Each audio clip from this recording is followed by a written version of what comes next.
Voilà, donc on va commencer par différents propos introductifs, et donc on va donner la parole immédiatement à Benoît là-bas. Merci Marie-Pierre. Benoît. Bonjour à tous, bonjour à toutes. Benoît Labatte, donc je suis adjoint au chef du département chargé des relations bilatérales à la délégation aux affaires européennes internationales du ministère de l'enseignement supérieur et de la recherche. Donc il me revient d'ouvrir ce webinaire. C'est un grand plaisir d'être là aujourd'hui avec vous. Nous organisons ce webinaire avec nos collègues du ministère de l'Europe et des Affaires étrangères, ainsi qu'avec la Direction générale de la recherche et de l'innovation, la DG-RTD de la Commission européenne. Webinaire qui est donc dédié à la coopération scientifique entre l'Europe et les pays d'Amérique latine et des Caraïbes, la zone CELAC, en lien avec les enjeux du programme Horizon Europe. Et je voulais commencer par vous remercier pour votre présence nombreuse. Alors, on a je crois que j'ai vu plus de 350 participants. On avait plus de 700 inscrits. Donc c'est assez impressionnant, je trouve, et ça marque vraiment votre intérêt pour le sujet, et ce sujet qui est, comme vous le savez, une des grandes priorités de notre ministère. Vous représentez aujourd'hui, vous tous, des horizons professionnels assez variés.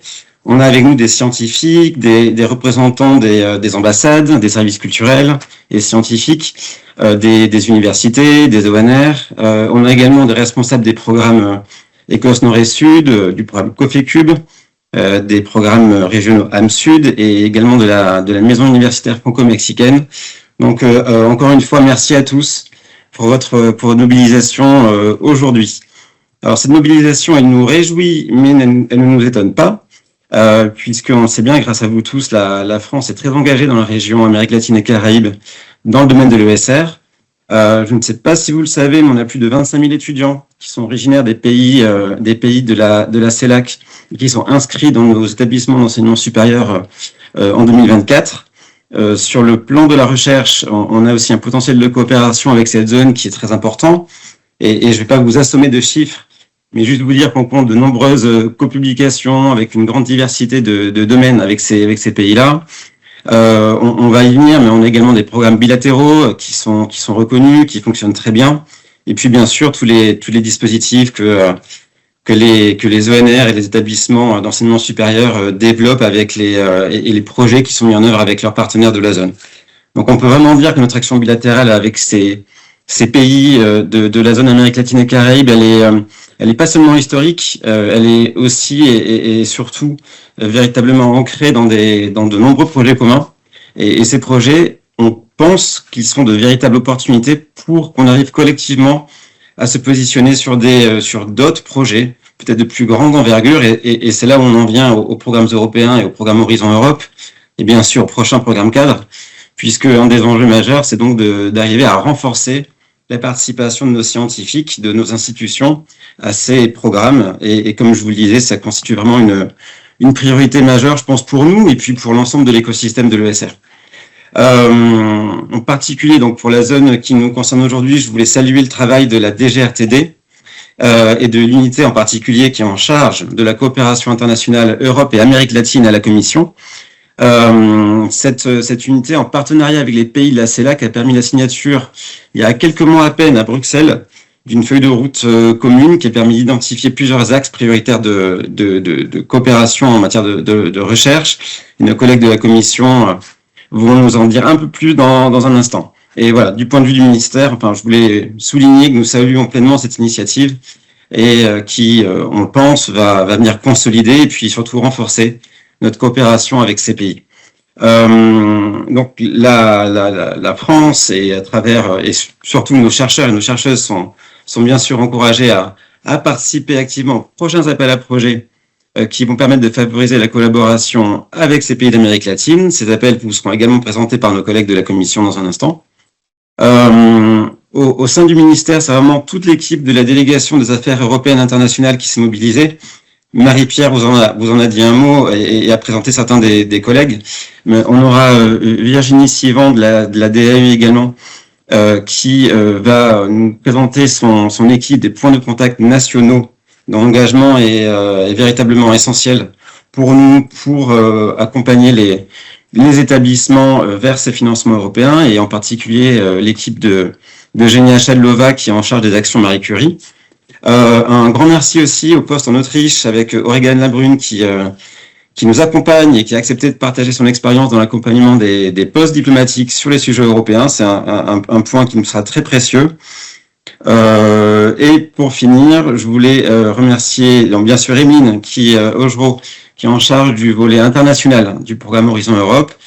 Marie-Pierre donc qui avec Émine a vraiment piloté l'organisation de ce webinaire et qui est en charge de la zone Amérique du Sud au sein de notre équipe à la DAI. Vous voyez aussi Vincent Lepage qui vient de nous rejoindre depuis 3 semaines au sein de l'équipe qui travaille sur les zones Amérique du Nord et Amérique du Sud et la DAI. Voilà, je voulais vraiment citer nos collègues parce qu'ils sont vraiment à votre disposition aujourd'hui, mais surtout tout au long de l'année. Si vous avez des questions pour contribuer avec vous à renforcer nos collaborations avec les pays de la zone. Mais je vais pas être beaucoup plus long. Il a déjà suffisamment été. Et si Christian est arrivé, je vais tout de suite passer la parole à notre collègue du ministère de l'Europe et des Affaires étrangères. Et je vous souhaite un excellent webinaire. Est-ce que Christian est avec nous?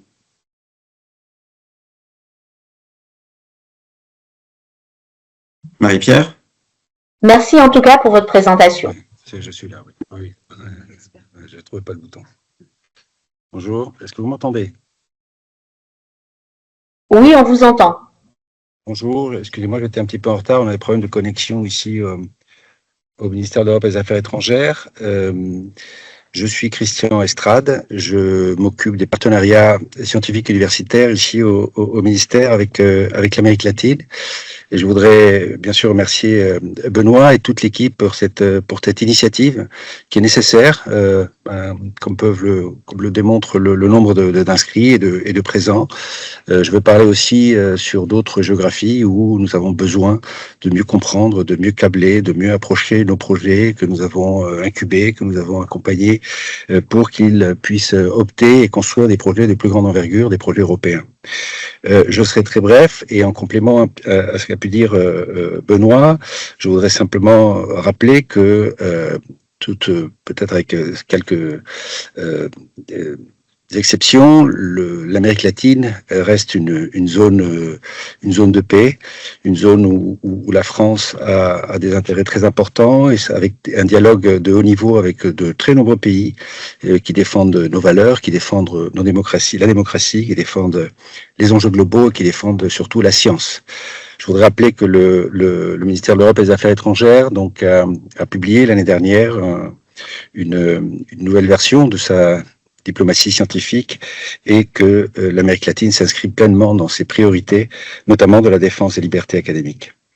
Rappelez également que vous disposez, les établissements, surtout les ONR, disposent d'un réseau d'ONR, bien sûr, très présente, historiquement présente dans plusieurs pays d'Amérique latine, notamment au Pérou et au Mexique, avec un rayonnement très important, et également que nous avons accompagné avec donc la projection de l'enseignement supérieur, de la recherche en Amérique latine, avec plusieurs projets Équipe France, donc des FEF, qui aujourd'hui ont vu leur valeur considérablement réduite, puisque le programme 209 est en berne, on va dire, mais qu'on continue d'avoir des programmes régionaux sur les océans, sur les femmes, sur le narcotrafic également, ou sur l'agriculture durable en Colombie, qui viennent là encore être des maillons essentiels pour faire grandir et mûrir les projets dans la région.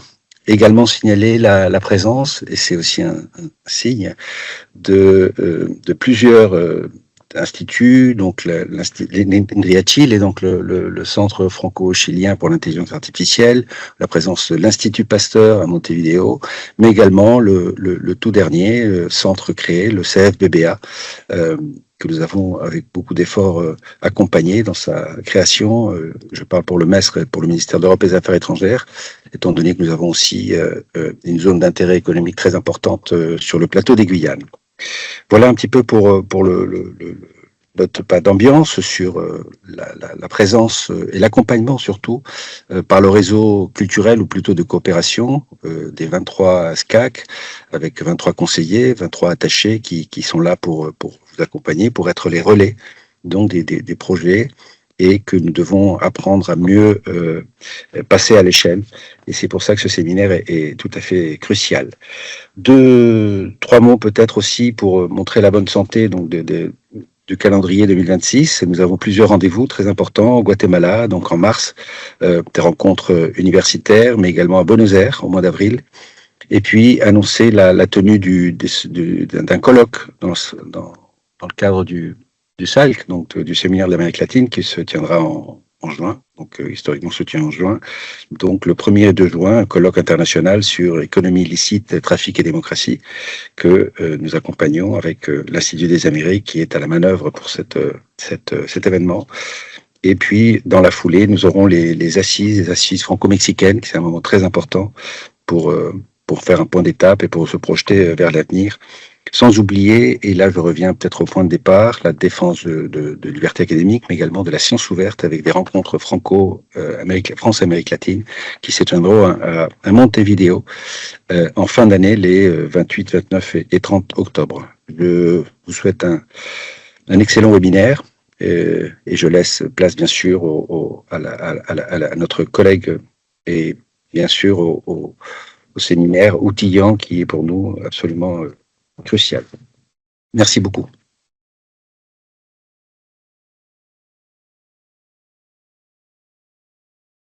Nina, nous vous laissons la parole. Merci beaucoup, Christian.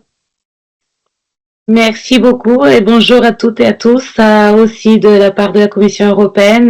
Donc mon nom c'est Mina Stareva, je suis chef d'unité adjointe pour l'unité qui s'occupe de la coopération internationale dans le domaine de la recherche et innovation avec l'Europe et l'Amérique.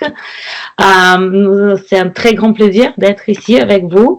Je serai très très bref, mais je voudrais d'abord remercier en fait les organisateurs de ce webinaire, à savoir le ministère de l'Enseignement supérieur de la recherche et de l'espace, mais aussi le ministère de l'Europe et des Affaires étrangères, pour nous inviter et pour nous engager dans une discussion sur la coopération et le partenariat avec l'Amérique latine et les Caraïbes. Je vous félicite pour la grande équipe que vous avez nommée, c'est excellent. Ça montre justement la tradition de coopération et l'intérêt pour cette région.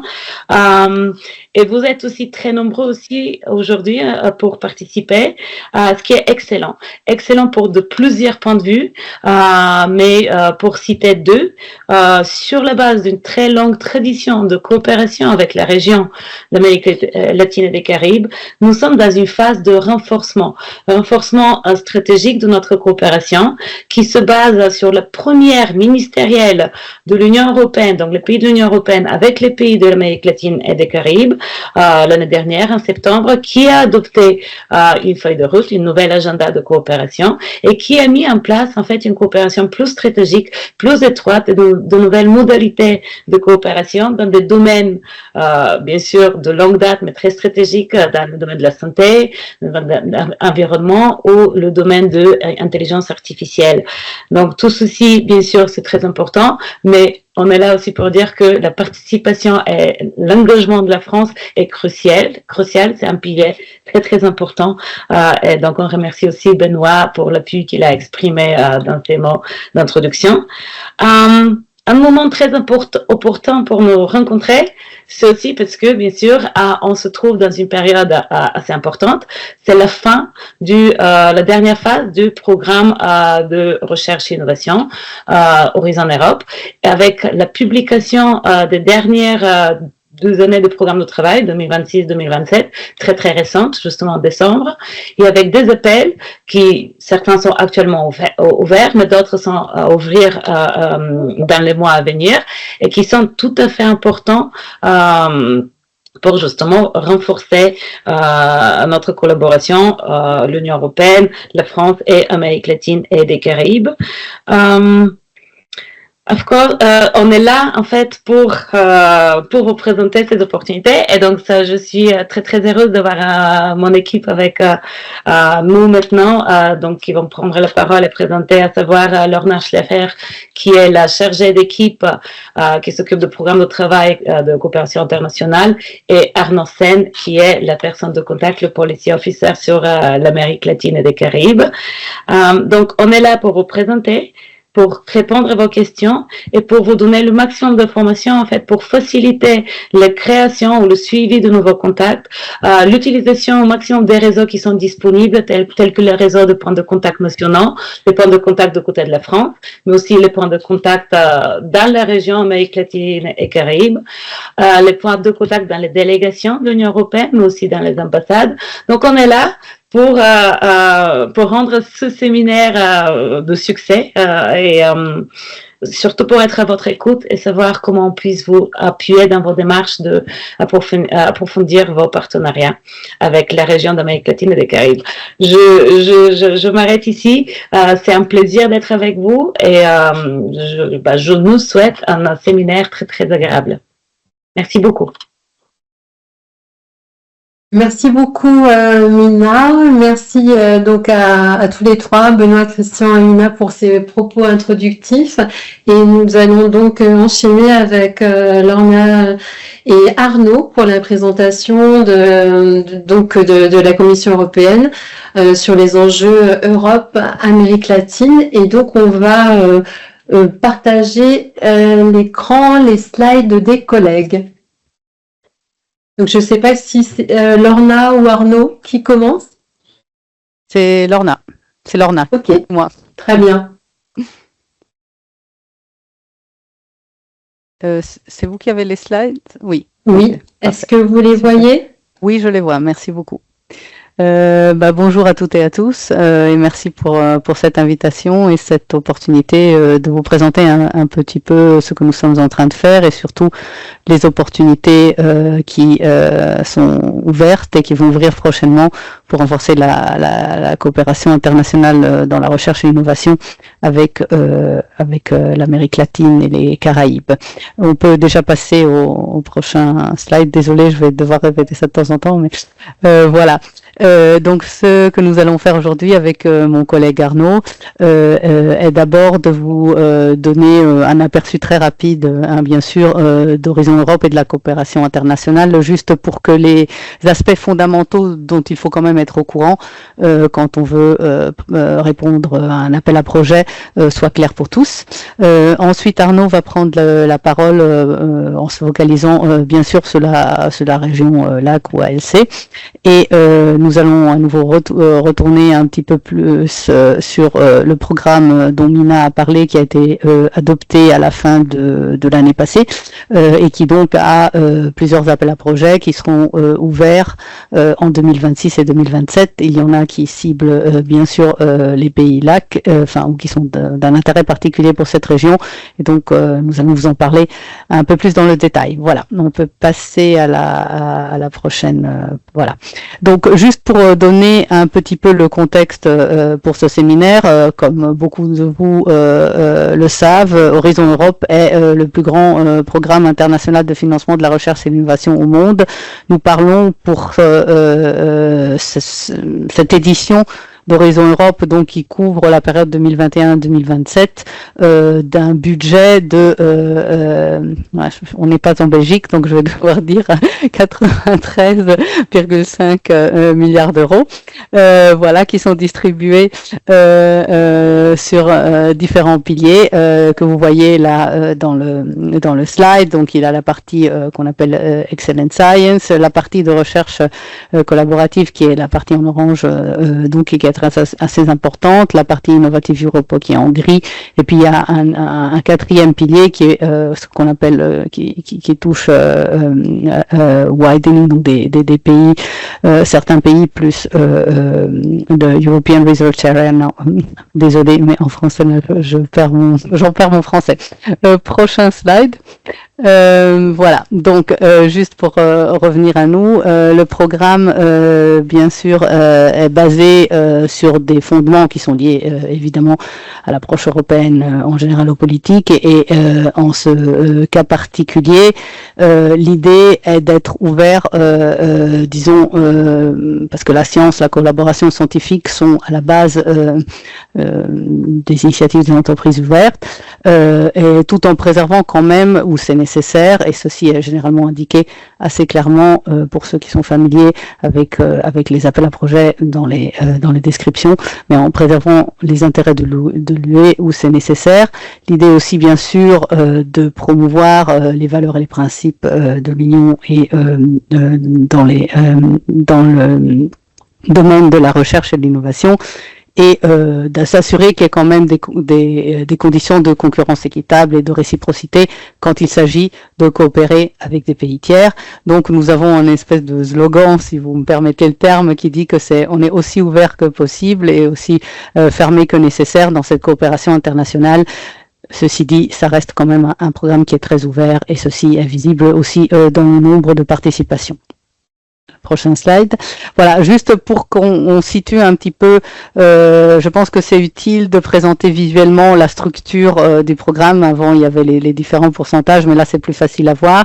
Il y a peut-être avec nous, je ne sais pas si elle est dans l'audience, une collègue qui suit le pilar 1, le pilier 1, qui est celui de Excellent Science, mais et qui donc peut écouter. Et je ne sais pas si elle peut rester avec nous pour toute la durée du séminaire, mais en tout cas, si vous avez des questions, nous allons les lui transmettre. Mais ce que je vais faire dans ma partie, et puis Arnaud aussi, va être surtout se focaliser sur ce que vous voyez dans la partie centrale du slide, donc ce qu'on appelle le pilier 2 ou pilar 2, qui est divisé en ce qu'on appelle des clusters qui couvrent des différentes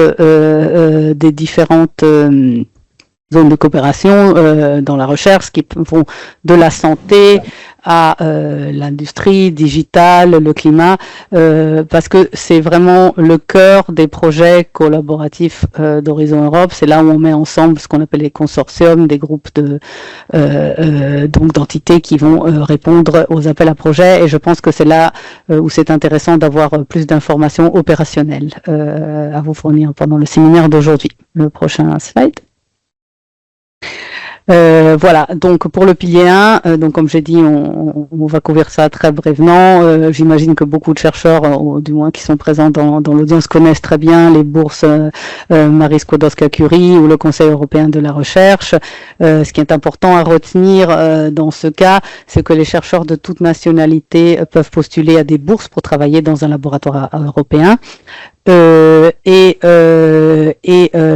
pour les établissements des pays tiers, ils peuvent bien sûr accueillir des boursiers européens sous le programme Marie Skłodowska-Curie, et ensuite le Conseil européen de la recherche. Ici, à nouveau, les chercheurs de toute nationalité peuvent demander une bourse individuelle pour établir une équipe de recherche en Europe. Ça, il s'agit de chercheurs qui sont déjà plus avancés, bien sûr, dans leur parcours de chercheurs par rapport aux bourses Marie Skłodowska-Curie.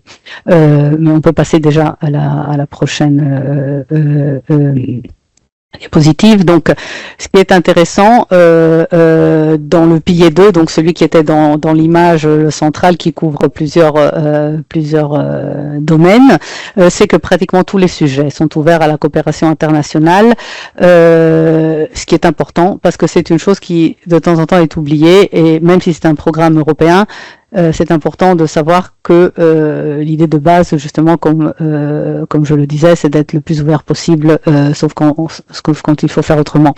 Mais il y a aussi des thèmes qui sont spécifiquement pertinents pour la coopération internationale, et généralement ils sont signalés quand vous lisez le texte des appels à projets.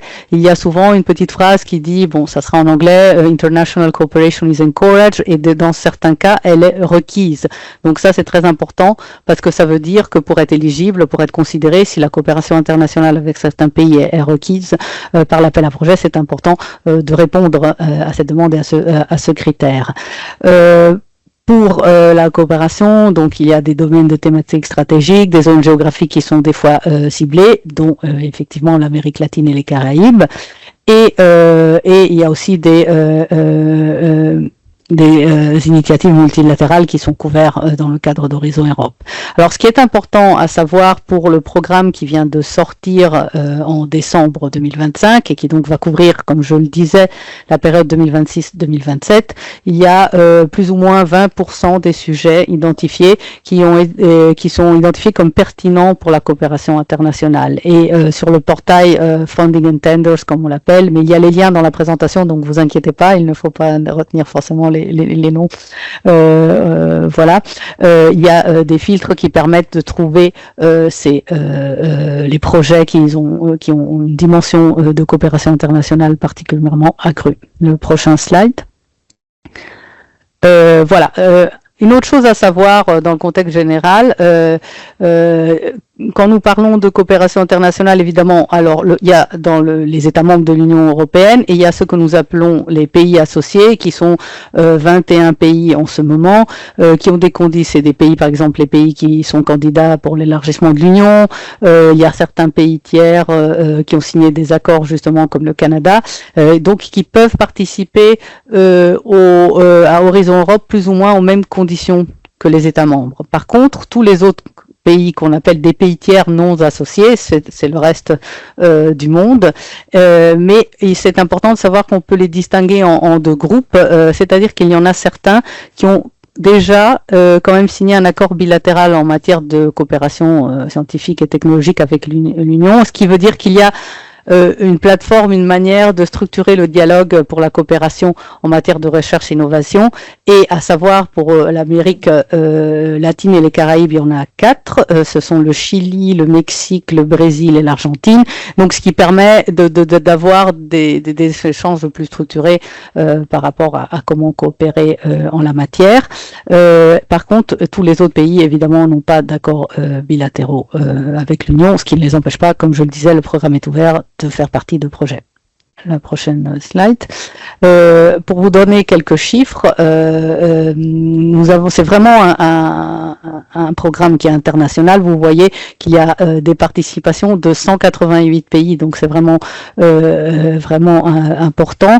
Nous avons, si nous regardons le type d'organisation qui participent dans ces projets de recherche collaborative, nous voyons qu'il y a 49% d'établissements qui sont de l'enseignement supérieur, mais il y a aussi des entités du secteur privé et des organismes de recherche. Les deux dernières lignes, c'est pour vous faire voir effectivement que quand un pays est associé, donc comme je le disais, peut participer à des conditions qui sont très semblables à celles des États membres, il y a évidemment un incitant supplémentaire à participer, et on le voit déjà dans le nombre de demandes éligibles par rapport à des pays tiers qui peuvent être moins familiers, et d'où l'importance d'un séminaire comme aujourd'hui pour pouvoir renforcer la coopération avec ces pays tiers. Le prochain slide. Alors, et c'est mon dernier, parce qu'après je vais passer la parole à Arnaud qui va rentrer dans le vif de la coopération avec l'Amérique latine et les Caraïbes, mais je pense que ce point est important. Quand il s'agit d'accéder au financement de l'Union européenne, bien entendu les pays associés et les pays membres de l'Union européenne, leurs entités, disons les organismes qui participent et qui sont basés dans ces pays sont éligibles au financement automatiquement. Bien sûr, ils sont connus comme bénéficiaires dans le langage du programme, mais il y a aussi toute une liste de pays tiers à revenus faibles, vous avez le lien qui accéder, qui peuvent aussi être bénéficiaires, et il y en a pas mal dans la zone que nous couvrons dans ce séminaire aujourd'hui. Les autres pays tiers ne sont pas automatiquement éligibles, donc ils peuvent participer comme partenaires associés et généralement doivent s'assurer de pouvoir porter leur financement. Ceci dit, il y en a certains, justement pour maximiser les opportunités de participer au programme, ont créé ce qu'on appelle des mécanismes de financement complémentaires qui permet aux participants de leur pays, dans le cas où leur appel, disons leur projet soit sélectionné et soit retenu, de pouvoir être couverts dans leur coût de participation au programme. Et pour la zone qui nous intéresse, le Brésil par exemple en a un, donc c'est important aussi à savoir, mais ces mécanismes changent assez régulièrement, donc c'est important de regarder la liste, d'être sûr qu'elle soit mise à jour, d'être sûr que vous avez celle qui est déjà mise à jour pour savoir quel pays bénéficie de ces financements. Mais je vais passer la parole à Arnaud qui va rentrer dans le vif du sujet avec l'Amérique latine. Merci. Bonjour à tous. Voilà, je souhaitais maintenant vous présenter quelques éléments spécifiques à l'Amérique latine, ou en tout cas qui véritablement concernent ces pays pour, je dirais, leur participation aux programmes européens. Et il est vrai que la participation des pays de la zone LAC je dirais, est influencé par plusieurs facteurs qui ont largement évolué au cours des dernières années. Tout d'abord, la notion d'éligibilité au financement UE. C'est vrai que cette éligibilité dépend, je dirais en pratique, du niveau et du statut économique du pays. Et en l'occurrence, il est très clair que pour plusieurs pays d'Amérique latine, on est totalement sorti d'une logique, je dirais, de développement, et ces pays sont devenus maintenant des pays émergents. Donc ces pays ont changé de statut, et si l'on prend la classification de la Banque mondiale, ces pays maintenant ont acquis un nouveau statut, ce sont des pays à revenus intermédiaires, et qui, comme tels, ne sont plus éligibles au financement de l'UE. Mais, et c'est très important de le souligner, le fait qu'ils ne soient plus éligibles au financement UE, ne veut absolument pas dire qu'ils ne participent plus. C'est-à-dire que ces pays ont tout à fait le droit de participer à nos programmes, mais ils doivent apporter, je dirais, leurs propres ressources, leurs propres équipes, leurs propres moyens. C'est-à-dire que ce n'est absolument pas une exclusion, mais c'est simplement le fait que ces pays, de par leur accès à un statut, je dirais, économique beaucoup plus favorable, ne sont plus, je dirais, éligibles à un financement UE traditionnel tel que cela existait dans les décennies précédentes. De la même façon, un autre facteur important, et comme cela vient d'être souligné par Lorna, l'existence ou non d'accords de cofinancement. Ça relève d'une décision politique, c'est une décision politique des deux côtés, du côté UE et du côté du pays en question. En l'occurrence, en ce moment, il y en a un qui est opérationnel, c'est le Brésil. On a des discussions avec d'autres pays, mais les choses ne sont pas encore clôturées, donc c'est une liste qui a vocation à évoluer. D'autre part, bien entendu, en termes de participation, il ne faut pas se cacher qu'il y a également une capacité inégale des différents pays, je dirais, à répondre aux appels UE, tout simplement parce qu'il y a évidemment des capacités qui sont hétérogènes entre les pays, hétérogènes et inégaux en termes d'expérience, d'infrastructure bien entendu, de capacité de financement, mais aussi de visibilité internationale. Et cela, ça joue, je pense, particulièrement pour la recherche, puisque c'est vrai que je dirais la visibilité au niveau en particulier de la littérature internationale et de la recherche internationale est un facteur très important, non seulement pour le pays, mais également quand il s'agit de bâtir des partenariats et bâtir des consortiums. Enfin, un dernier point, il est clair que face à tous ces constats, nous avons, je dirais, au niveau de l'UE et au niveau de l'AC, décidé de renforcer et de, je dirais, recadrer notre coopération dans le cadre vraiment d'un dialogue renforcé qui s'est donc incarné dans la conférence ministérielle, donc EU-CELAC, donc de septembre 2025, qui a été évoquée donc il y a quelques instants par nos collègues français. Suivant, s'il vous plaît. Donc, en termes de participation, je vais passer rapidement, c'est vrai qu'on se retrouve avec des niveaux de participation entre CELAC et le reste du monde qui sont bien sûr, qui sont assez différents, mais au sein des pays CELAC, le suivant s'il vous plaît, on se retrouve aussi avec des niveaux de participation et des niveaux, je dirais, d'engagement très différents selon les pays, ce qui je dirais, illustre mon propos. Et donc, c'est vrai qu'on souhaiterait bien entendu progressivement, je dirais, comme on dit, donner sa chance à tous et essayer je dirais, d'amener dans nos programmes certains pays qui peut-être n'étaient pas tellement intéressés ou qui n'avaient pas vraiment, je dirais, les moyens de s'engager jusqu'à présent. Donc cette volonté, qui est une volonté commune, encore une fois, de l'AC et de l'Europe, c'est véritablement, je dirais, de favoriser l'intégration dans les programmes européens, renforcer notre coopération, mais également, tel que cela a été défini par les différentes parties, véritablement trouver des sujets d'intérêt commun, en particulier dans le contexte politique et géostratégique, disons, compliqué dans lequel nous vivons aujourd'hui. La suivante, s'il vous plaît. Suivante également, pardon. Voilà. Donc là, comme vous le voyez, donc nous pourrons vous fournir des informations plus complètes à ce sujet. Donc vous avez une participation donc, qui touche un petit peu à tous les sujets au niveau des pays lacs, mais c'est vrai que cette participation, concrètement, je dirais, doit être également, cette vision doit être complétée par une autre vision, c'est celle de la très grande hétérogénéité entre les pays de cette région. Et il est clair que ces inégalités, ces différences entre pays, pour l'instant ne se sont pas encore résorbées, donc d'où la volonté des parties, je dirais, de renforcer notre coopération et de l'améliorer encore. Suivante, s'il vous plaît. Voilà, donc cette réunion ministérielle donc, du 29 septembre, c'est une réunion qui a été, je dirais, très, très riche. Elle a eu un succès important avec la participation de très nombreux pays, aussi bien du côté lac que du côté Europe, avec une volonté, c'est vrai, je dirais, d'identifier d'identifier de façon claire des sujets d'intérêt commun. Alors pourquoi des sujets d'intérêt commun ? Ce sont des sujets qui sont à la fois qui bénéficient aux deux parties et aux deux régions. Et il est très clair que les sujets là que vous voyez donc exposés, le changement climatique, la santé, l'IA dans la science, sont des sujets qui ne connaissent pas de frontières et qui de toute façon intéressent, je dirais, tous les pays du monde. Par rapport à ça, c'est vrai que nous avons eu la volonté, à l'issue de nos débats, je dirais, de renforcer plus spécifiquement ces différents sujets. Dans ce cadre-là, donc nous avons décidé la mise en place de groupes de travail conjoints, donc CELAC UE, suivante s'il vous plaît, qui sont des groupes donc qui vont qui vont être co-dirigés à la fois par des personnes désignées par les États UE et par les États LAC, pour définir dans une période de 18 mois, ils vont avoir un premier temps de travail de 18 mois.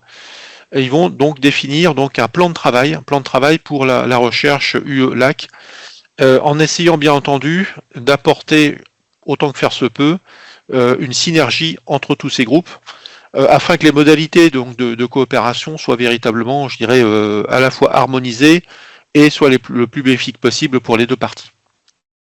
Suivante.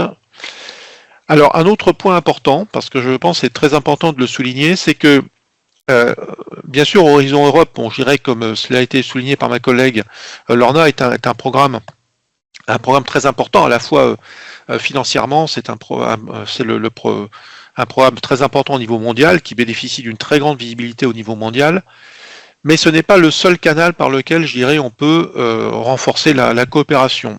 Et à cet égard, on a, il y a quelques années, lancé plusieurs initiatives, dont une, donc ERAN et LAC, qui était un réseau de l'Union européenne et de l'Amérique latine. Donc je dirais que ce qu'on a fait au mois de septembre n'est pas du tout n'est pas une innovation non plus. C'est-à-dire qu'on construit sur un partenariat et sur des initiatives conjointes qui remontent déjà à plus de 10 ans.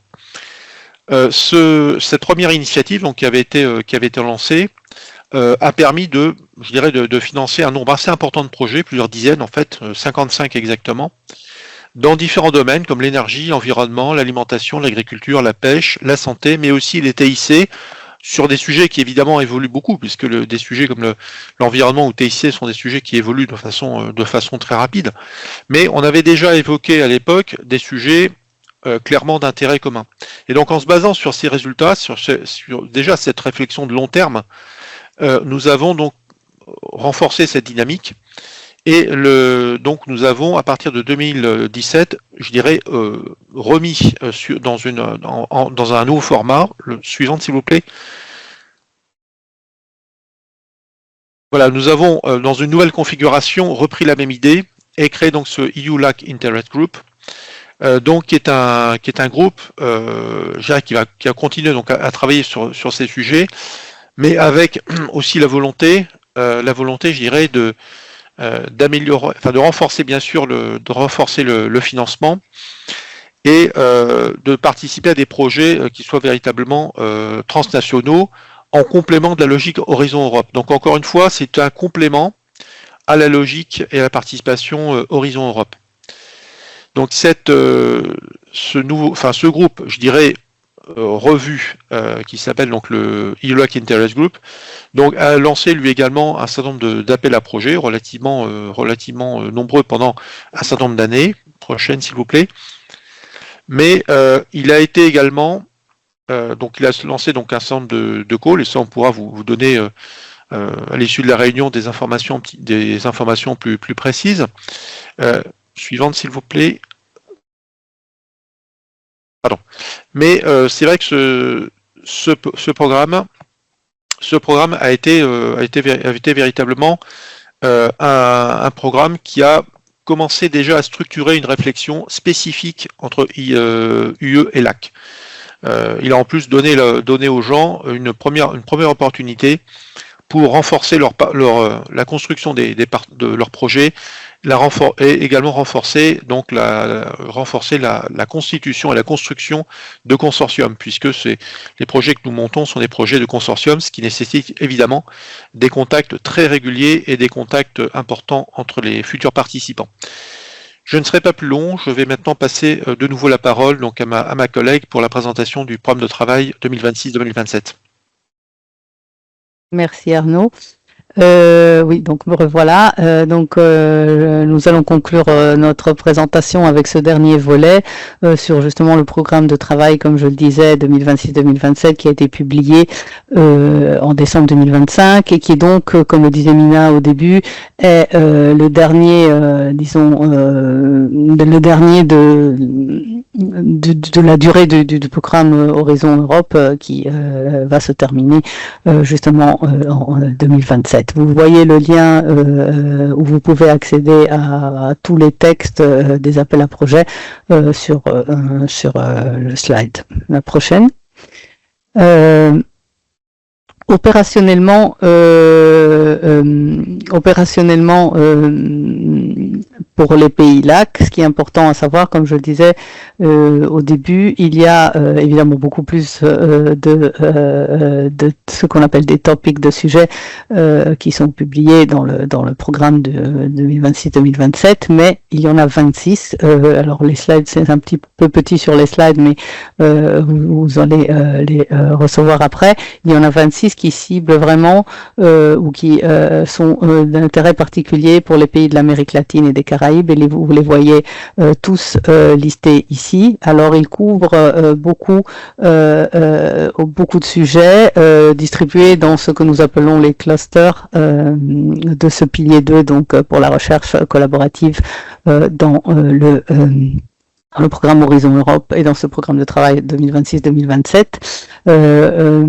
Donc vous avez la liste ici. Ce qui est important à savoir, c'est qu'il y en a certains, par exemple le premier, donc développement des nouveaux vaccins contre les agents pathogènes viraux à potentiel épidémique, qui sont effectivement de l'année 2026, vous le voyez dans son code, on va dire ça comme ça, mais qui vont ouvrir et fermer, sinon les appels à projets sont déjà vont ouvrir en février, et il faut bien faire attention aux échéances. Elles sont indiquées dans le programme, mais par exemple celui-ci aura la date butoir pour présenter un projet est déjà en avril, le 16 avril 2026, donc c'est important de bien faire attention à ces éléments car évidemment c'est assez fondamental pour avoir une chance d'être financé.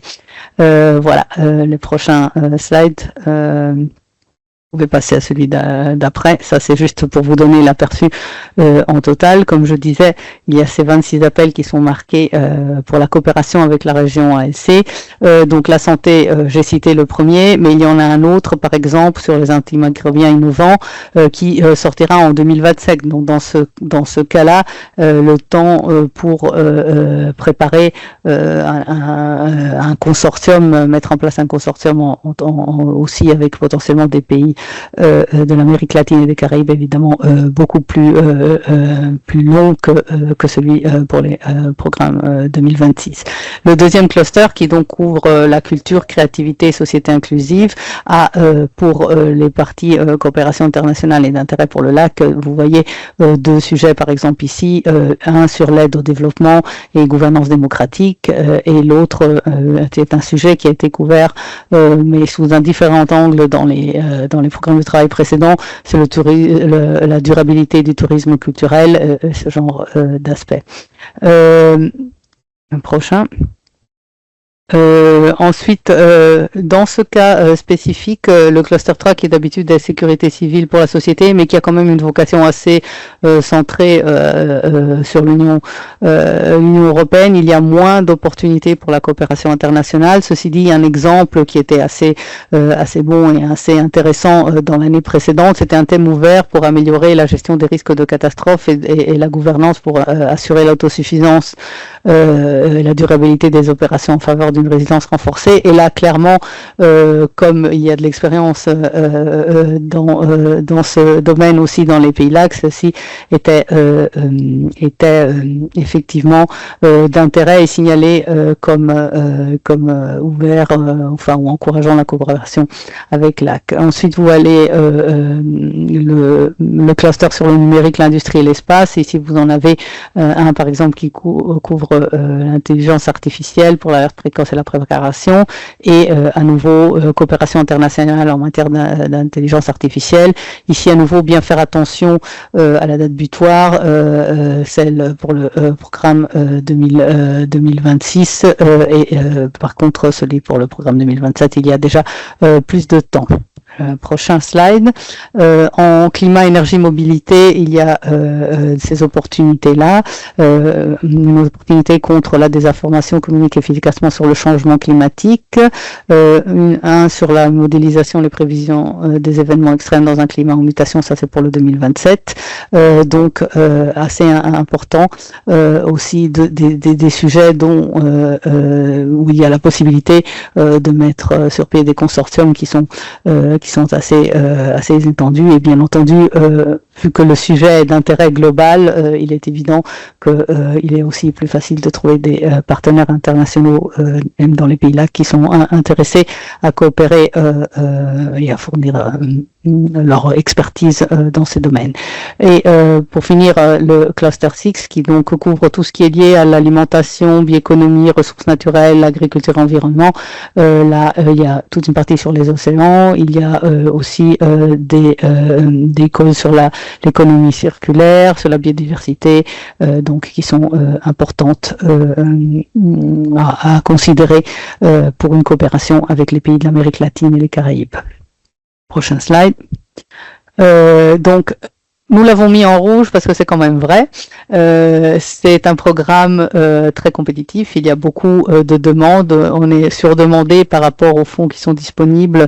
Il y a beaucoup de projets qui sont présentés chaque fois qu'il y a des appels à projets. Et donc, trouver le bon partenaire est essentiel. Et ceci est évidemment potentiellement un peu plus un challenge quand il s'agit de faire cela au niveau international. Et c'est pour ça qu'il y a des outils qui peuvent vous aider à trouver le bon partenaire. Dans certains cas, évidemment, il y a des coopérations scientifiques qui sont déjà établies, donc vous avez peut-être déjà en tête des experts dans votre secteur, mais si ceci n'était pas le cas, il y a un outil de recherche de partenaires sur ce qu'on appelle le Funding and Tenders Portal, qui permet vraiment de chercher assez précisément qui est intéressé ou qui a une expertise dans un certain domaine.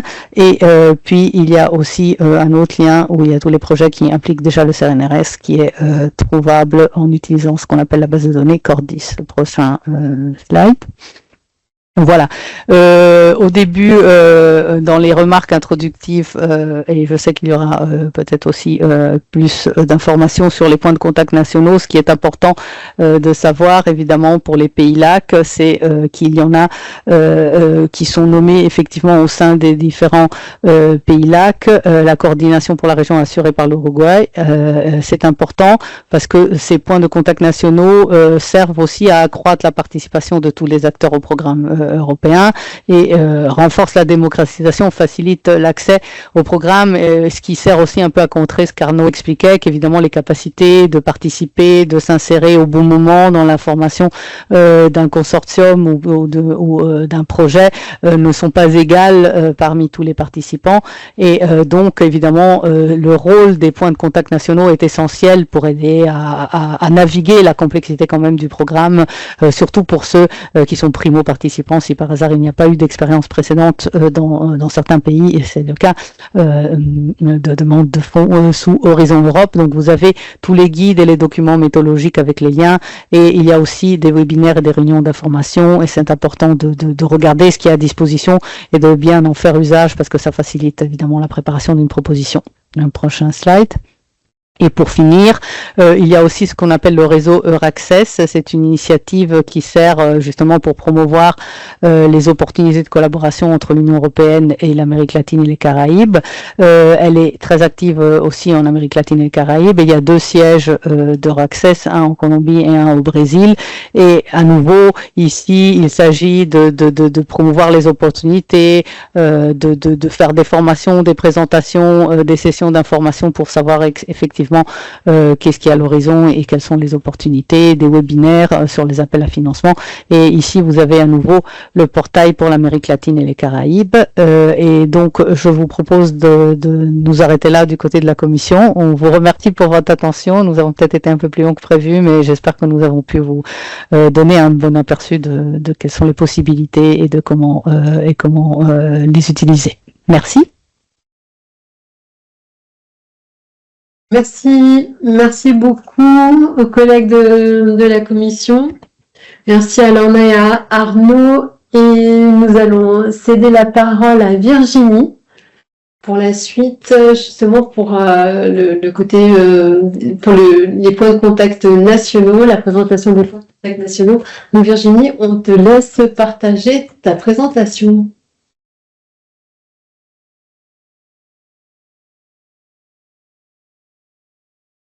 À tous, merci beaucoup et merci à la commission pour cette présentation. Donc moi je suis Virginie Sivan, donc je travaille au ministère de l'enseignement supérieur et de la recherche et je suis adjointe à la chef du département de l'accompagnement des acteurs de l'enseignement supérieur et de la recherche au programme Horizon Europe, et je coordonne les points de contact nationaux. Donc, Lorna Schreffer vous a indiqué qu'il y avait effectivement des points de contact nationaux dans tous les pays. Donc, en France, on a un réseau de points de contact nationaux que je vais vous présenter, mais c'est important d'avoir en tête que dans tous les pays CELAC, il y a également des points de contact nationaux qui peuvent être contactés par les chercheurs de chacun des pays. Alors, donc au niveau français, vous voyez donc ici vous voyez l'architecture du programme Horizon Europe, et pour chacun des sous-programmes d'Horizon Europe, nous avons une équipe de points de contact qui est dédiée. Alors au total en France, on a un peu plus de 60 points de contact nationaux, donc ils sont majoritairement au ministère de l'enseignement supérieur et de la recherche et de l'espace, mais ils sont également animés par BPI France. Donc ce qui est important à savoir, c'est que vous avez un point de contact national juridique et financier qui va couvrir tous les aspects de règles de participation et toutes les règles financières. Donc, c'est un point de contact qui est transversal pour l'ensemble du programme. Et puis, comme je vous le disais, pour chacun des sous-programmes, vous avez une équipe. Alors ici, vous avez le trombinoscope de notre équipe de PCN. La Commission européenne vous a présenté un certain nombre d'appels à projets qui étaient d'intérêt pour les pays CELAC. Ont été évoqués donc les appels du cluster 1, donc santé, du cluster 2, culture, créativité et société inclusive, du numérique, du climat et du cluster bio-environnement. Donc, je vous donnerai un peu plus de détails en fait sur ces PCN. Et puis, dans un deuxième temps, vous aurez également une présentation du PCN Marie Sklodowska-Curie par Eugénia. Donc, il vous donnera plus d'informations en fait sur ce programme. Donc, ce qui est important, c'est que vous ayez bien en tête le rôle des PCN. Donc, les points de contact nationaux sont donc une équipe qui est au service de la communauté de recherche et d'innovation. Et le travail des PCN, c'est d'une part d'informer, de sensibiliser l'ensemble des équipes du territoire, mais également de les accompagner ou de les orienter vers d'autres appels si c'est nécessaire. Donc au niveau français, il y a un certain nombre d'outils qui ont été mis en place. Donc d'abord, vous avez accès à une hotline. Donc chaque PCN peut être contacté directement par mail via une adresse générique ou par téléphone. Vous avez également de nombreuses sessions d'information qui sont organisées, donc je vous donnerai un peu plus d'informations sur les thématiques que nous avons évoquées tout à l'heure pour vous montrer qu'il y a beaucoup de réunions en ce moment qui sont organisées, puisque le dernier programme de travail 26-27 est sorti à la fin 2025, donc là il y a énormément de diffusion d'informations. Donc les PCN interviennent aussi dans de nombreuses réunions qui sont organisées par les régions, par les organismes de recherche, etc. Et puis les PCN organisent aussi des rendez-vous individuels avec les chercheurs ou les innovateurs, les industriels qui veulent monter des projets. Et donc, vous pouvez prendre rendez-vous avec les PCN pour confronter l'idée de projet que vous avez avec pour que les PCN vous aident à identifier le bon appel. Les PCN organisent également un certain nombre de formations, donc je ne vais pas rentrer dans le détail. Alors, ce qui est important d'avoir en tête, c'est que au sein de vos organisations, vous avez également des cellules Europe. Et les cellules Europe, ce sont donc les personnes qui vous accompagnent sur les programmes européens, et ce sont vos premiers interlocuteurs finalement. Donc c'est vraiment important que à partir du moment où vous avez une idée de projet, que vous preniez d'abord contact avec votre cellule Europe, et les PCN sont là pour vous donner plus d'informations sur les appels, pour vous guider au travers de ces appels. Mais c'est important, si vous êtes chercheur, d'être accompagné par votre cellule Europe qui, elle, vous aidera plus spécifiquement dans le montage de votre projet.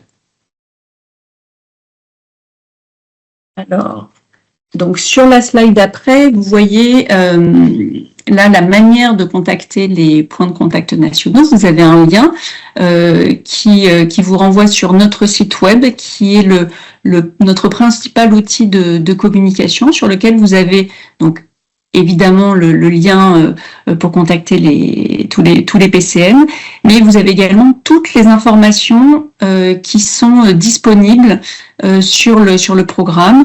Donc les appels à projets, vous avez toutes les informations sur les foires aux questions, vous avez des informations sur la description des programmes, sur l'agenda de communication de toutes les réunions d'information des PCN, et toutes les actualités.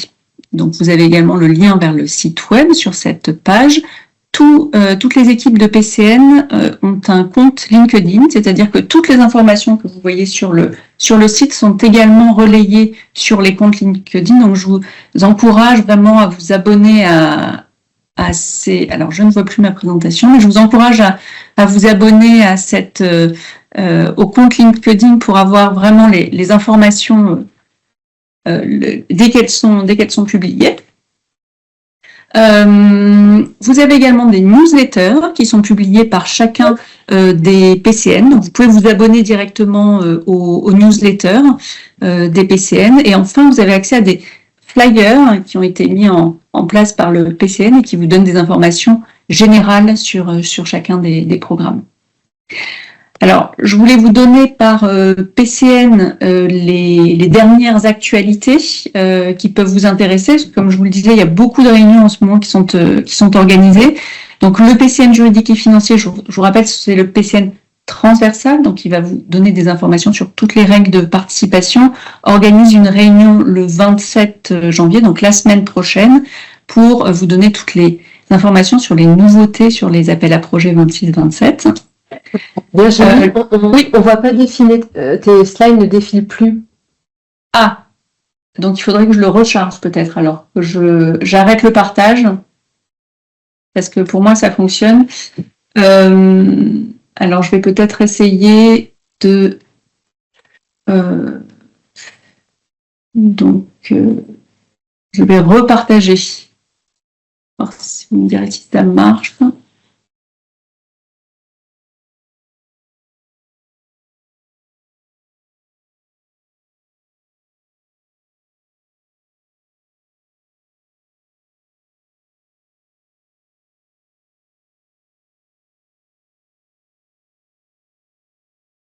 Là, pour nous, oui, c'est bon. Bon là. Donc voilà, ça c'était la slide sur le PCN juridique et financier qui vous annonçait donc l'événement du 27 janvier. Et donc à chaque fois vous avez le lien pour contacter les PCN. Donc le PCN Infrastructure organise une réunion demain, donc une réunion en présentiel sur le programme infrastructure de recherche, et vous avez également tous les liens pour contacter le PCN. Le PCN du cluster 1, le cluster santé, va organiser un webinaire pour répondre à toutes les questions sur le cluster le 30 janvier prochain. Et je vous ai également remis les réunions qui sont organisées au niveau européen. Donc, il y a des réunions d'information, il y a également des brokerage events, des réunions de réseautage qui sont organisées au niveau européen en ligne. Donc, n'hésitez pas à vous inscrire sur ces événements de réseautage qui sont très importants et qui permettent d'identifier des partenaires si vous êtes intéressé par une thématique. Le cluster 2, donc le cluster culture, créativité et société inclusive, qui organise un webinaire le 20 janvier, mais qui est disponible, qui va être mis à disposition en replay.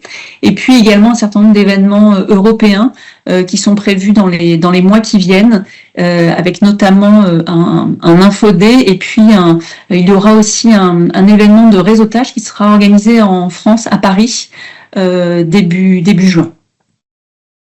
Les PCN des clusters 4 et 5, donc numérique et climat-énergie, qui ont déjà organisé des webinaires mais qui sont accessibles en replay. Et puis vous voyez les liens pour pouvoir les contacter.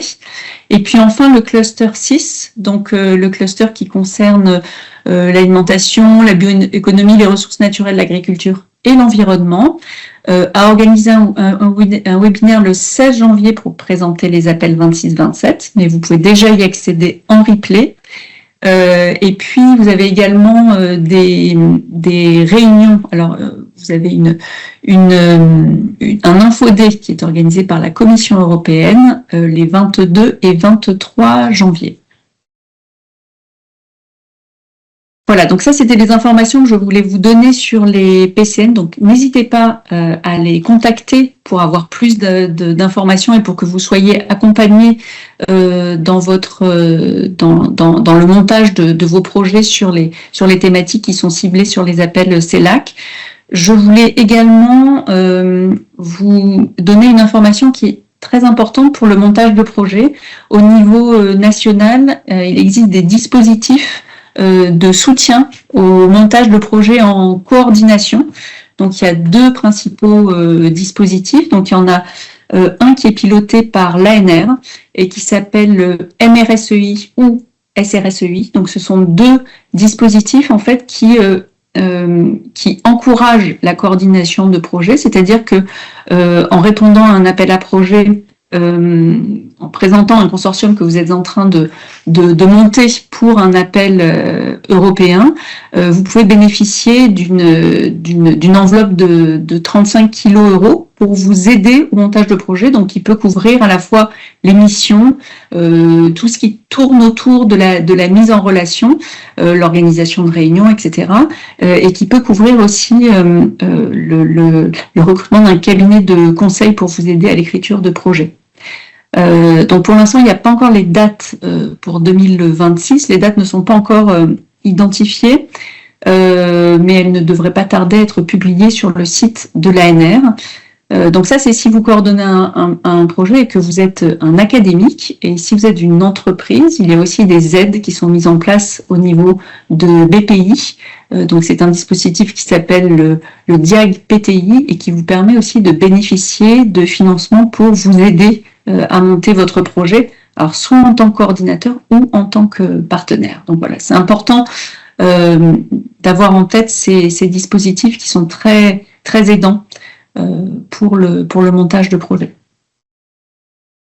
Voilà, donc sur cette dernière diapositive, vous avez les informations utiles. Je vous ai remis le site web, les liens pour contacter les PCN, et puis les liens vers le programme de travail 26-27 et les liens vers toutes les réunions d'information qui sont organisées par les PCN sur ce programme de travail 26-27.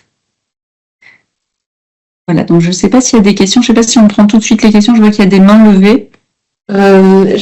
Malheureusement, je crois qu'il faut qu'on enchaîne parce que Okay. on a les collègues qui doivent pouvoir aussi s'exprimer. On prendra les questions à la fin si on a le temps. Désolée pour cela, mais c'est vrai qu'il y a beaucoup d'informations importantes.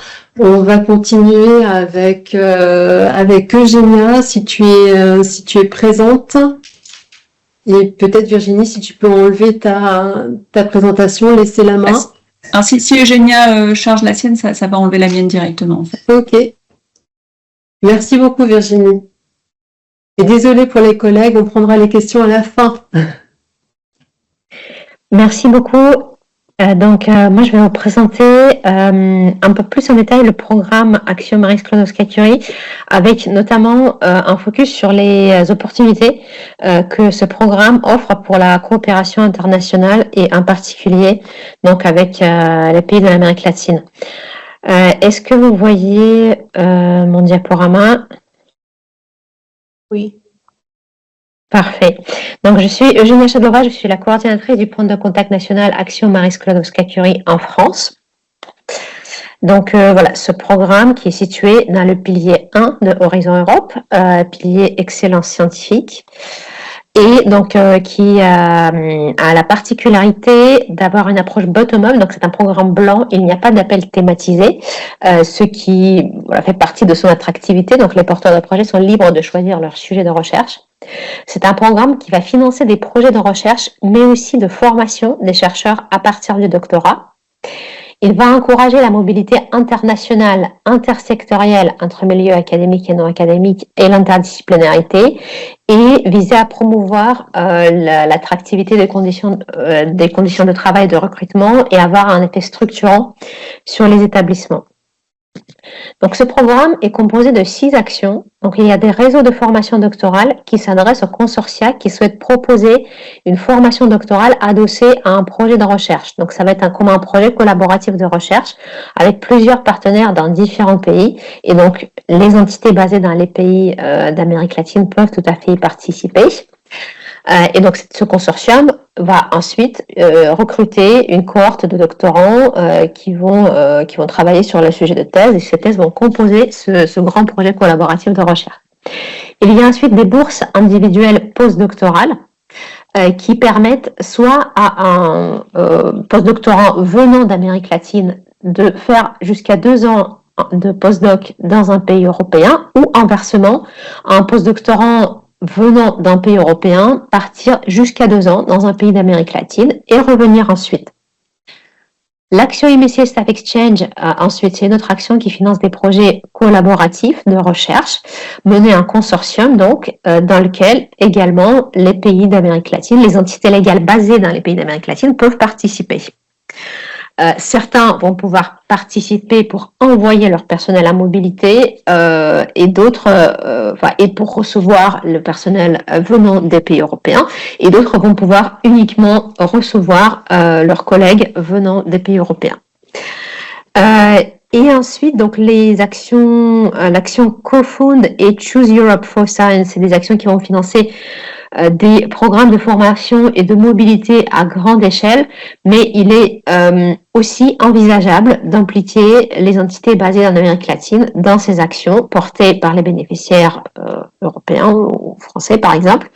Et donc les entités basées en Amérique latine peuvent par exemple participer en tant que partenaires associés ou partenaires de mise en œuvre à ces actions. Et bon, je ne vais pas m'attarder sur l'action MSCI and Citizens, qui est une action de vulgarisation scientifique qui va moins concerner les pays d'Amérique latine. Alors, pourquoi donc, le programme MSCI a été identifié comme le volet le plus ouvert à l'international de tout le programme Horizon Europe, et notamment grâce à certaines règles qui permettent d'impliquer davantage de partenaires du monde entier.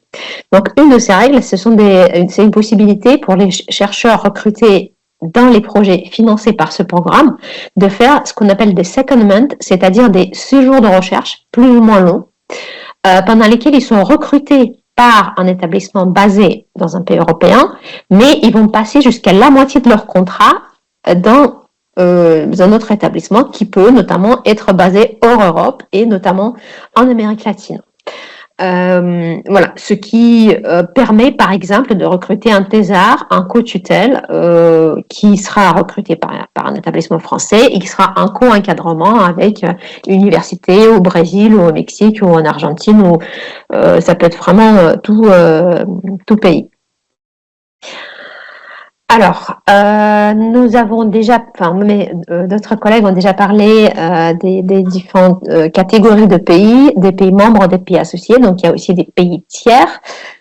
Et donc, dans les pays tiers, on distingue deux catégories. D'un côté, des pays à haut revenu, donc des high income countries. Et donc, en Amérique latine, ça va être le Brésil, le Chili, le Mexique et le Panama.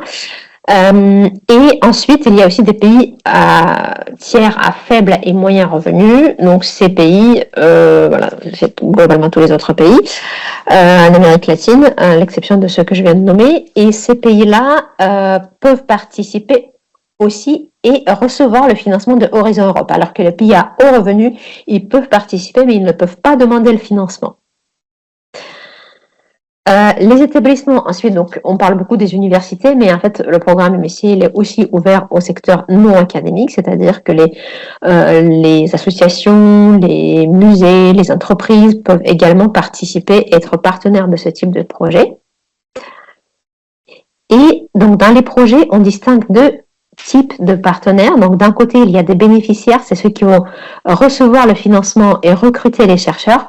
Et de l'autre côté, il y a des partenaires associés, donc comme j'ai déjà dit, qui vont participer au projet sans recevoir le financement directement. Mais même s'ils ne touchent pas de financement directement, les partenaires associés peuvent accueillir et encadrer ou co-encadrer des chercheurs doctoraux ou postdoctoraux dans le cadre de projets MSCI, alors que ces chercheurs seront recrutés par les établissements basés en Europe. Mais ça laisse quand même des opportunités assez intéressantes, c'est-à-dire qu'un postdoc ou un doctorant va venir chez vous pendant une durée qui peut aller jusqu'à 2 ans, c'est juste que votre établissement ne sera pas son employeur, mais vous allez bénéficier de la collaboration avec ce postdoctorant, le co-encadré, donc du transfert de connaissances avec votre laboratoire. Et par ailleurs, le partenaire associé peut également négocier avec les bénéficiaires du projet une possibilité de recevoir une partie de ce qu'on appelle le budget co-institutionnel, c'est-à-dire le budget pour couvrir des frais de recherche, des frais de l'établissement. Donc, cette particularité donne justement de nombreuses possibilités pour impliquer des partenaires basés dans les pays d'Amérique latine dans les projets MSCI. Voilà, donc ça, cette slide, elle récapitule ce que je viens de dire. Donc, il y a différents types de pays, différents statuts de partenaires qui sont possibles pour ces pays-là. Enfin, les chercheurs éligibles peuvent être de toute nationalité. Les chercheurs des pays d'Amérique latine peuvent tout à fait participer et être recrutés chez les partenaires européens. Et enfin, dans l'action Staff Exchange, le partenariat international est même un critère d'éligibilité. Donc, pour être éligible, il faut avoir un partenaire d'un pays tiers. De plus, certains pays ont mis en place des accords bilatéraux pour il y a un cofinancement automatique pour les entités basées dans ces pays, dont notamment le Brésil avec Confap. Ici, donc si vous êtes intéressé par les appels initiés, vous avez le calendrier des appels à projets. Et enfin, si vous avez des questions, ici vous trouverez le contact de notre équipe française du point de contact national initié. Je vous remercie pour votre attention. Merci beaucoup, Eugénia. Je crois qu'on a quelques questions quand même dans le chat, mais pas mal. Elles sont, certaines personnes y répondent au fur et à mesure. Eugénia, on va te laisser répondre à tes questions dans le chat parce que ça te concerne. On va continuer avec Aurégane pour pouvoir lui laisser un petit peu de temps pour présenter ses actions. Et ensuite, on essaiera d'avoir quelques instants d'échange. Mais voilà, n'hésitez pas, les sachants, les experts qui peuvent répondre à toutes les questions qui ont été posées, vraiment de le faire. J'encourage la commission, Virginie, j'ai vu que tu avais répondu. Voilà, donc n'hésitez pas et on passe la parole à Aurégane. Si tu veux aussi mettre en place ton PowerPoint. Merci beaucoup. Merci à vous, merci à tout le monde d'être encore présent. Je vais essayer de ne pas faire trop long. Alors, est-ce que vous voyez mon écran? Oui, très bien. Bon, très bien. Alors, je me présente, donc, je m'appelle Aurégane Labrune et je travaille en tant que chargée de mission scientifique au sein de l'ambassade de France en Autriche. Et donc, le poste d'Autriche a la particularité d'être également le relais Horizon Europe pour l'ensemble du réseau diplomatique français. Donc voilà, le poste a été créé déjà depuis 2011 et pourquoi ce poste a été créé? Bien simplement pour soutenir la stratégie du ministère des Affaires étrangères de renforcer notamment la position française dans les programmes cadres européens.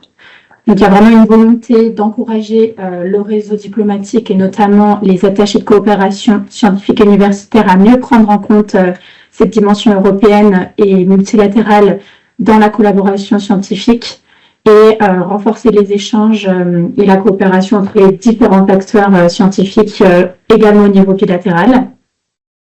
Jusqu'en 2022, le poste était également le PCN français Widening. Mais donc après, suite à une refonte du réseau des PCN, il a évolué et il est devenu donc le relais Horizon Europe. La question qui est souvent posée, donc à laquelle je vais répondre tout de suite, c'est pourquoi ce relais est-il basé à Vienne? Il y a plusieurs raisons, notamment historiques, mais également parce que l'Autriche est un pays qui est très bon au niveau européen, avec un excellent taux de succès aux différents appels à projets des programmes cadres, une bonne expertise notamment dans le montage de projets et un investissement important de la part du pays en recherche et innovation, donc qui est à peu près à 4% du PIB. Donc voilà. Alors, quelles sont les missions du relais Horizon Europe? Je vais essayer d'être concise, mais on peut les résumer en 3 grands points, donc notamment par une veille européenne.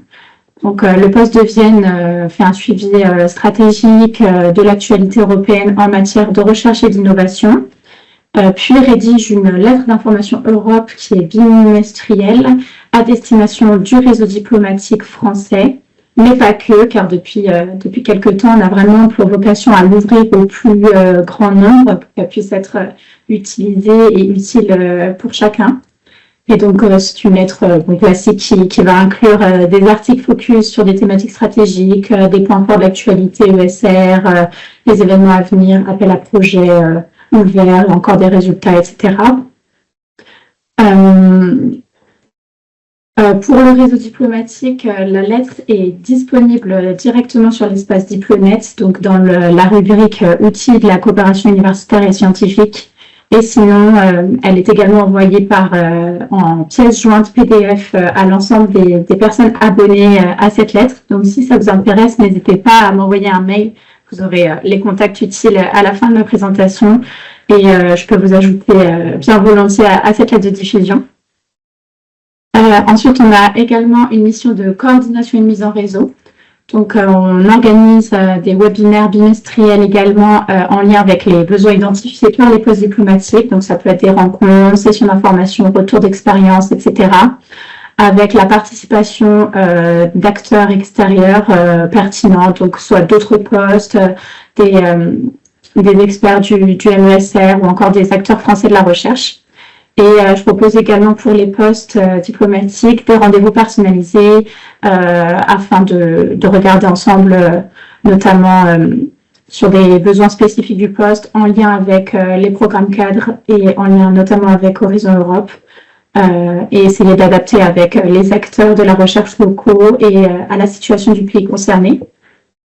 Et enfin, nous sommes également un relais d'information, donc on essaye vraiment de faire le lien entre le réseau diplomatique et les acteurs de la recherche français, afin de faire circuler largement les informations des PCN français, les appels à manifestation d'intérêt des universités, les offres de recrutement, que ce soit des organismes de recherche ou des universités, et voilà, d'essayer de fluidifier les rapports entre tous ces acteurs et également les acteurs locaux via les différents postes diplomatiques qui sont basés dans le monde entier. Donc là, je vais vous donner quelques exemples d'actions qui ont été menées par le poste à titre d'illustration. Mais bon, voilà, je vais aller assez vite. Donc, on a organisé un séminaire des attachés de coopération d'Europe en décembre 24 afin de parler justement de la stratégie française pour augmenter la participation des acteurs de la recherche française au programme cadre. On a également participé à la réunion des correspondants Europe de France Université, donc qui a lieu 3 fois par an et qui réunit les différentes cellules Europe des universités membres pour parler justement plus stratégie française pour répondre aux différentes questionnements et problématiques et des acteurs de la recherche française et également d'être un peu au fait des dernières actualités. Donc ça nous a permis de se présenter auprès des acteurs de la recherche française qui ne nous identifient pas toujours et également de rencontrer les différents organismes de recherche qui sont basés à la Maison Joliot-Curie à Bruxelles. Et donc voilà, on essaie d'apporter également un soutien continu au développement et à la consolidation de la politique européenne qui est menée par le département ESR du ministère des Affaires étrangères. Et nous avons mis nos contacts, donc Nina Grisot, qui est l'attachée de coopération scientifique et universitaire, qui est basée à Vienne également, et moi-même. Et donc, n'hésitez pas à nous contacter. On cherche vraiment à créer le lien entre les acteurs de la recherche française, le réseau diplomatique et vous, en informant sur les enjeux du programme Horizon Europe et essayer de fluidifier au maximum les échanges entre tous les acteurs. Je vais m'arrêter là pour laisser du temps aussi aux questions. Merci beaucoup. Merci beaucoup, Regan, pour cet aperçu-là de tout votre travail. Donc, on est de notre côté impatient de travailler avec vous sur le volet Amérique latine, avec des postes en Amérique latine, en lien aussi certainement avec la direction régionale en Amérique latine. Donc voilà, on a plein d'idées. Donc à discuter. On a beaucoup de questions. Je vais laisser la main à Émile pour quelques questions que tu aurais vues dans la conversation pour répondre. Et